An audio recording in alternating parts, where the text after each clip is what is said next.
Hello student, welcome to my YouTube channel board exam. तो आज हम अपने इस क्रैश कोर्स की सीरीज में अपना next chapter how do organism reproduce पढ़ेंगे। तो इससे पहले हमने सारे चैप्टर को पढ़ लिया और साथ साथ उसके प्रीवियस ईयर के क्वेश्चन भी कर लिया है।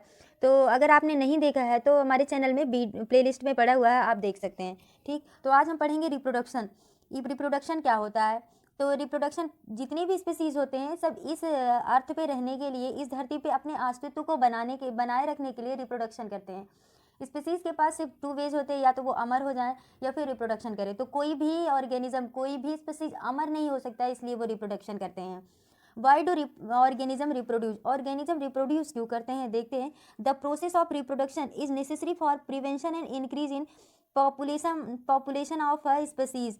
तो यह जो रिप्रोडक्शन होता है, इस तरीके से रिप्रोडक्शन से जितने भी स्पीसीज होते हैं वो अपनी पॉपुलेशन को बढ़ाते हैं, मीन्स अपनी जाति का प्रिवेंशन करते हैं, बचाते हैं। If the organism would not reproduce, यदि ऑर्गेनिज्म रिप्रोड्यूस नहीं होते, the species to which they belong would be the extents once of the death. तो ये समझ लीजिए कि अगर ऑर्गेनिज्म रिप्रोड्यूस नहीं करते तो वो एक बार जब खत्म हो जाएंगे, उनकी डेथ हो जाएगी, तो फिर इस अर्थ पे वो मिलेंगे नहीं, वो ऑर्गेनिज्म आपको नहीं मिलेंगे। तो इसी को बनाए रखने के लिए रिप्रोडक्शन होना बहुत ज़रूरी है।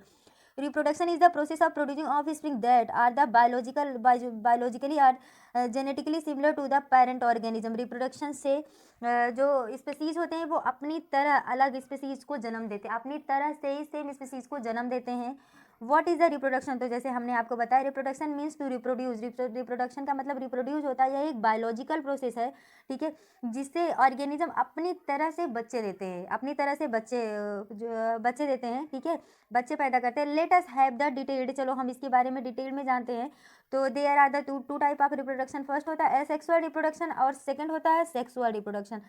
तो ये जान लेते हैं एसेक्सुअल रिप्रोडक्शन क्या होता है। Asexual reproduction Asexual reproduction is the mode of reproduction that is involved in the production of offsprings by a single parent. Asexual reproduction वह होता है जिसमें सिंगल पेरेंट इन्वॉल्व होते हैं, जिसमें पेरेंट्स नहीं, जिसमें बोथ पेरेंट नहीं होते, सिंगल पेरेंट इन्वॉल्व होते हैं, ठीक है। उसी सेक्सुअल रिप्रोडक्शन कहते हैं। What is asexual reproduction? Asexual reproduction देख लेते हैं। Sexual reproduction is a mode of reproduction in which a new of spring is produced by a single parent. Asexual reproduction के थ्रू सिंगल पेरेंट से अपनी तरह से एक नए स्पीसीज या फिर अपनी तरह से एक नए बच्चे का जन्म देना होता है। द न्यू इंडिविजुअल्स, जो नया बेबी है, produce are genetically and physically identical to each other, अपने माता पिता के या फिर अपने पेरेंट का आइडेंटिकल होता है। That is they are the clone of their parent, तो अपने पेरेंट का एक तरह से क्लोन ही होता है। Asexual reproduction is observed in the both multiple and unicellular organism. जो एसेक्सुअल रिप्रोडक्शन होते हैं वो मल्टीसेलुलर और यूनिसेलुलर बोथ में होते हैं। This process does not involve any kind of gametes fusion, इस प्रोसेस में कोई गैमेट फ्यूजन नहीं होता है। There would not be any change in the number of chromosome either, इसमें नंबर ऑफ क्रोमोजोम का चेंजेबल भी नहीं होता। It will inherit the same genes as the parent except for cause where there is the chance of rare mutation of occur. तो इसमें एक तरह से ये समझ लीजिए, जो एसेक्सुअल रिप्रोडक्शन होता है ये यूनिसेलुलर और मल्टीसेलुलर बोथ ऑर्गेनिज्म में होता है। इसमें जीन का चेंजेबल नहीं होता है, इसमें जैसे पेरेंट के पास जीन होगा सेम वही जीन न्यू बॉर्न के पास भी आता है। ओके, तो देखिए characteristic of asexual reproduction. Asexual reproduction का क्या कैरेक्टरिस्टिक होता है?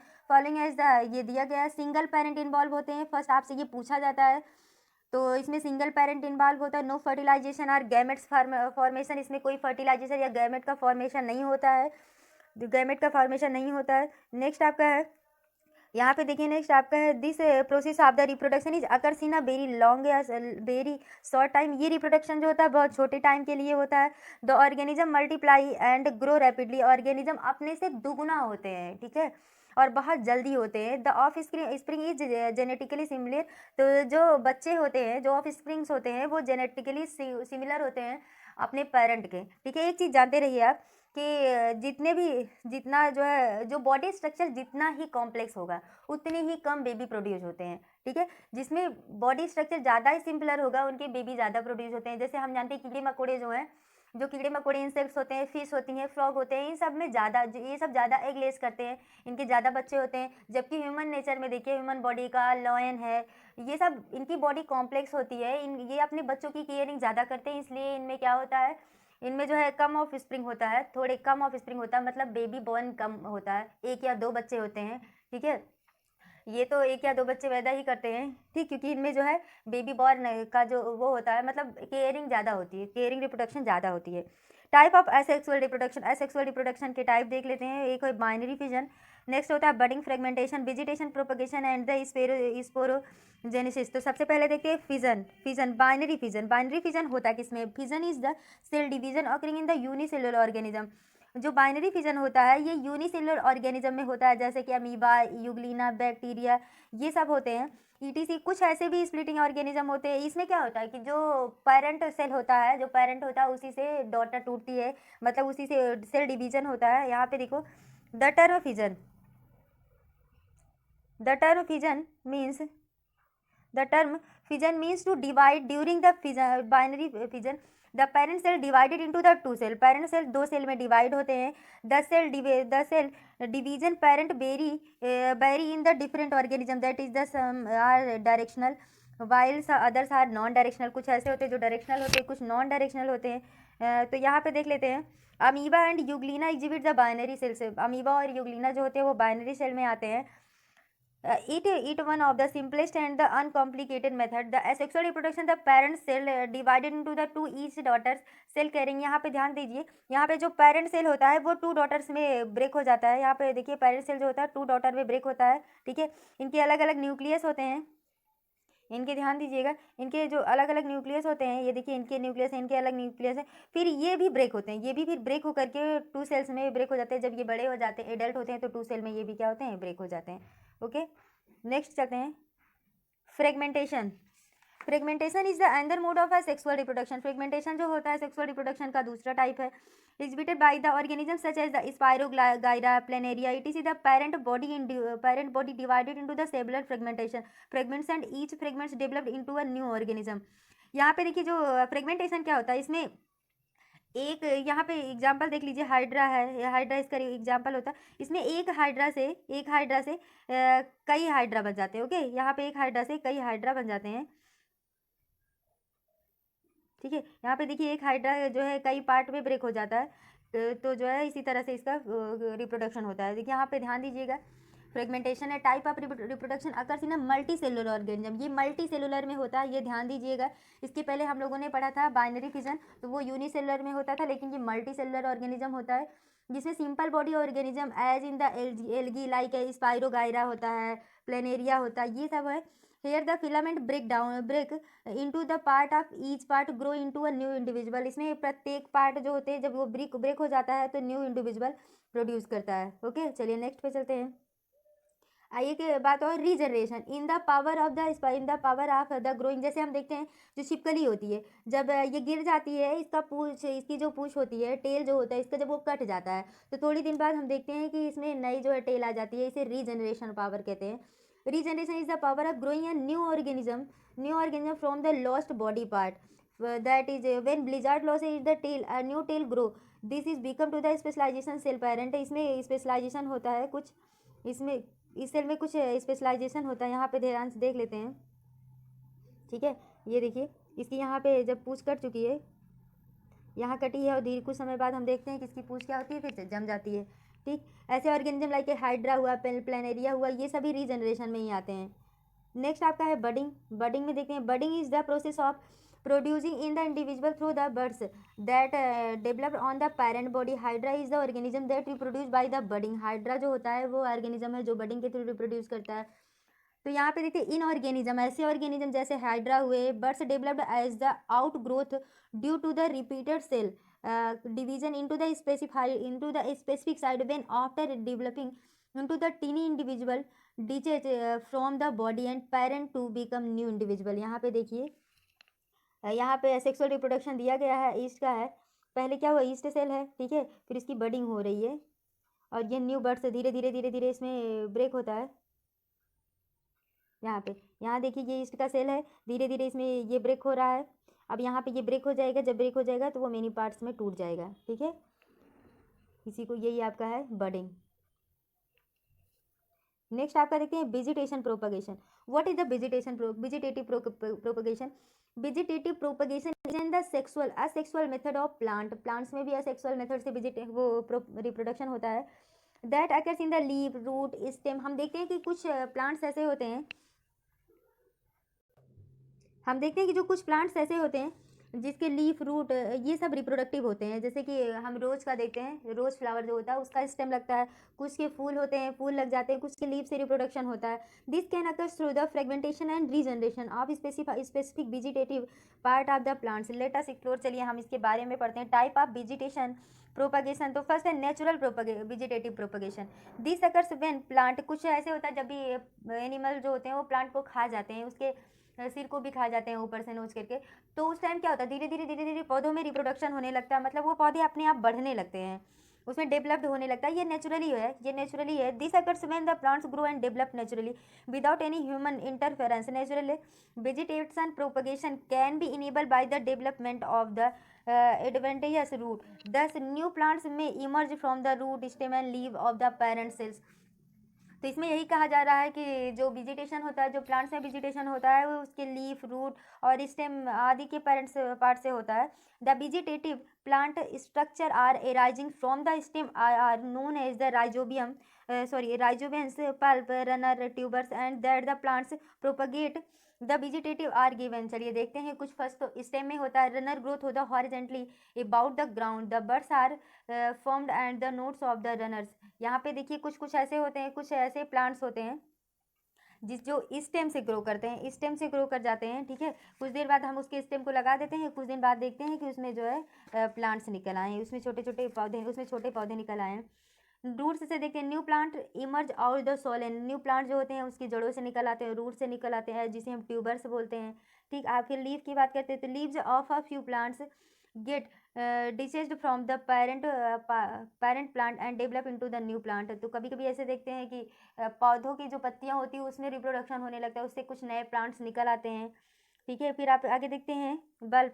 फिर यहाँ पे देखिए बल्ब्स। तो bulbs have underground stem. Bulb जो होता है वो अंडरग्राउंड स्टेम होता है which the leaf are attach, जिसे लीफ जो होती है वो अटैच होती है। These leaves are capable to the storing food. यही लीफ जो होती है फूड को स्टोर करने में कैपेबल होती है। नेक्स्ट आपका देखते हैं आर्टिफिशियल वेजिटेटिव। कुछ आर्टिफिशियल वेजिटेटिव प्रोपगेशन होता है। This is a type of vegetative reproduction carried out by the humans. ये जो आर्टिफिशियल रिप्रोडक्शन होता है ये ह्यूमंस के थ्रू कराया जाता है। The most of common types of the vegetative reproduction occurs by the artificially. तो हम देखते हैं कभी कभी ऐसे होता है कि हम जब कुछ पौधे बढ़ते नहीं है तो हम उसकी कटिंग कर देते हैं, उसकी ग्रोपिंग कर देते हैं, लेयरिंग कर देते हैं, ठीक है, उसमें टिश्यू कल्चर जो कर देते हैं तो वो क्या होता है बढ़ने लगते हैं अपने आप। चलिए देखते हैं क्या है। फर्स्ट कटिंग है। In this, a part of a plant, specifically a stem of a leaf, is cut and planted in the soil.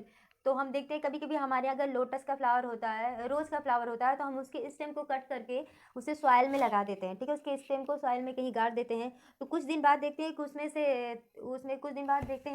उसमें से नया प्लांट्स निकल रहा है। This cutting are the sometime treated with the hormones to induced root developed, the new plant is the formed and the advantageous root developing from the cutting. तो इस तरह से जब हम उसको लगा देते हैं उसमें हार्मोन्स रिप्रोड्यूस होता है और इसी से धीरे धीरे प्लांट्स निकलने लगता है। आगे होता है grafting. In this the cutting from some other plant is attach to the stem. में जब हम इसको कट करते हैं तो कुछ प्लांट जो स्टेम से अटैच होते हैं of the plant rooted in the ground, जो कि प्लांट को मतलब जो प्लांट हम लगाते हैं वो रूट से अटैच होते हैं, उसमें टिश्यूज होते हैं और धीरे धीरे उसमें से प्लांट्स निकलने लगते हैं। लेयरिंग कर देते हैं। The stem of the plants is bent to the ground. कभी कभी देखते हैं कि जब जो प्लांट्स होते हैं उसके स्टेम जो होते हैं वो ग्राउंड पर फैल जाते हैं, सॉइल को कवर कर लेते हैं, ठीक है, सॉइल को कवर कर लेते हैं। The adventurous roots emerge from the plants. इस तरह से वो पूरे सॉइल को कवर कर लेते हैं और धीरे धीरे उसमें से नए प्लांट्स भी निकलने लगते हैं। टिश्यूज कल्चर से क्या होता है? The plant cells from different part of plants are the cultured in the laboratory. तो लेबोरेटरी मेथड से प्लांट्स की टिश्यूज को लेकर के फर्टिलाइज कराया जाता है। नेक्स्ट देखते हैं स्पोर फॉर्मेशन। स्पोर फॉर्मेशन कैसे होता है?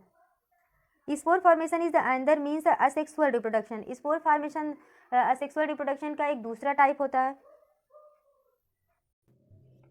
Spore formation is another means of the asexual reproduction. During unfavorable conditions, the organism develops the sac-like structure called the sporigium that contains spores. When the condition of favourable the sporangium burst open the spores are release the germinate to give rise a new organism. Spore formation से क्या होता है, जो plants होते हैं इसके जो छोटे छोटे छिद्र होते हैं, छोटे छोटे स्पोर्स होते हैं, कुछ दिनों बाद उसमें से वाटर, जो स्पोर्स होते हैं वही गैस को ऑब्जर्व करते हैं, मतलब गैस को लेते हैं, वाटर ऑब्जर्व करते हैं, ये सारी चीज़ें करते हैं।